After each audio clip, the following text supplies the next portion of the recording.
ಮಹರ್ಷಿ ವಾಲ್ಮೀಕಿ ಜಯಂತ್ಯೋತ್ಸವ ಪ್ರಯುಕ್ತ ನಗರದಲ್ಲಿ ಇಂದು ಅಲಂಕೃತಗೊಂಡ ಮಹರ್ಷಿ ವಾಲ್ಮೀಕಿ ಭಾವಚಿತ್ರ ಮೆರವಣಿಗೆ ಅದ್ಧೂರಿಯಾಗಿ ಜರುಗಿತು.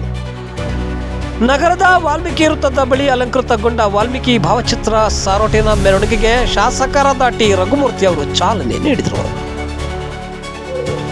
ಈ ಮೆರವಣಿಗೆಯಲ್ಲಿ ಗೊರಬರ ಕುಣಿತ, ಗೊಂಬೆ ಕುಣಿತ, ವಿವಿಧ ಸಾಂಸ್ಕೃತಿಕ ಕಲಾ ತಂಡಗಳು ಈ ಮೆರವಣಿಗೆಗೆ ಮೆರುಗು ತಂದವು.